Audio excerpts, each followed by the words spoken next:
Oh hey there. I'm just chilling. Here with my boy, Heimdall. Who am I? Well, nobody, clearly, but that's not important right now. I know you saw the title and clicked on this video because you're probably someone like me, someone who loves Road to Death and has played it for way too many hours to ever give up on it, because deep down, you know you've tried all the other MMOs on the market, and nothing has ever come close to how it felt to play RO for the first time. Well, I have news for you, because someone basically created an entirely new game on top of the RO engine, and it's awesome to play for the first time. His name is Ornstein, and you can tell by looking at his profile picture on the Discord that he's an epic gamer. Anyway, this absolute chad of a developer looked at RO and said, you know what, this was really fun, but screw all of that, I'm making my own game. And by himself took 18 months to develop Project Return to Marok. This job tree you knew by heart, gone, replaced by this absolute monster of a job tree. And he even killed the novice. You start as an orphan now. Oh hey, I get increased agi right away. That's kinda neat. And that's not all that's different. Like, did you miss clicking on 4,000 Abyssal Knights so you could finally get enough cards to double strafe Edgar to death? Ornstein said no, enough of that. MVP and item changes now. Almost all the cards in the game are different and always drop at 1%, which is pretty neat. On top of that, MVPs are like actually beatable at a low level. Please show me another server where my level 30 character can solo an early game MVP with just some good micro and gear I found around this level. That's pretty crazy. Bots fights that aren't just entirely a gear check, who would have thought that was possible in Ragnarok? And speaking of the card system, my god, did Ornstein do a lot. It would take an hour to talk about every card change in depth, but suffice to say, everything is very well balanced around the fact that the card drop rate is 1%. You don't have to feel very restrained in design, but you can pretty safely assume that almost every card can be got by every player on their own, except maybe MVPs. Like, my favorite example by far is Golden Thief Bug. GTB is probably the card of all time in Standard RO, but in Return to Marok, Ornstein played a tiny, just a little prank on us. Oh, you want Magic Community? Go ahead, dear player.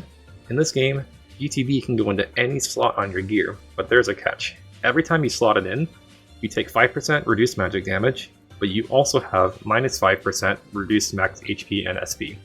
You can still become magic immune in this game with GTB, but you will die to a pouring. That's epic. And that's just one example. There are so many card effects in this game now that have great upsides, but downsides as well, that really make you think about what it is you want to put into your build. And because card and equipment are so much more accessible, it actually feels like you can suss out your own builds based on what you want your class to do. And that was something that I really missed from exploring RO in the early days. You might be thinking, well wait a sec, if gear and cards are so accessible, then what's the point? I'll just have best in slot gear in 2 days, that's dumb. Well, no, not exactly. Yes, you can get the specific item you're looking for without too much trouble. Most things drop at about 1 to 3%. However, and this is a big however, every item also drops with random modifiers on top of whatever the innate stats of the item are. So sure, the specific weapon might be best in slot for your build, and you can get it relatively easily. But man, that plus 1 agi stat, that kinda sucks. I wish it was plus 3 dex instead. And then bam, you're farming an item for weeks to fine-tune your power level just like you would in RO. But rather than being completely locked out of an entire item because it just won't drop, instead you're just locked out of a highly optimal version of that item, which I think feels a lot better since at least you have the damn thing, even if it didn't drop with perfect mods. And that's not even mentioning characters have 2 gear slots in this game though. Like, regular equipment still works the way it does in RO, and you also now have a shadow set, which drops from monsters and dungeons, and gives even more bonus stats if you have the entire set equipped. And you guessed it, also have mods like plus added stats or extra damage on skills. So good luck ever getting true best in slot, you'll be chasing for a very long time. And you're going to need all the stats too, because Ornstein, being once again an epic gamer, has decided to make all the mobs in this game capable of killing you. There's a good reason you get hiding as a core skill no matter what job you end up playing, because you're going to need it. The game expects you to make use of mechanics like hide dodging, moving out of AoEs, and even breaking line of sight to dodge attacks you can't otherwise use hide on, like from MVPs. More or less moving RO away from being a clicking simulator to having actual mechanics to look out for, which I think is pretty awesome.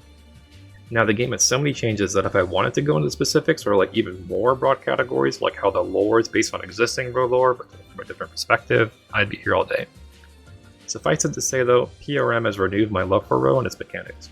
And somehow the developer managed to keep everything that was cool about RO, like the crazy variety of job classes, the sense of exploration and excitement when you enter a new dungeon and see new weapons and armor dropping and wondering how it could fit into your build.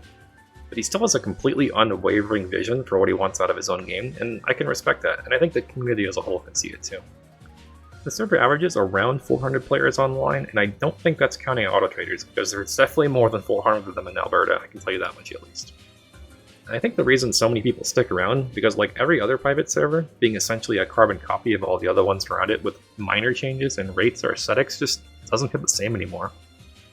And if that's you, who also mindlessly browses Rate My Server, looking for a hit of that sweet, sweet row crack, then I think you definitely owe it to yourself to try something pretty different, like Project Return the Maroc. Anyway, that's all from me. Thanks for watching.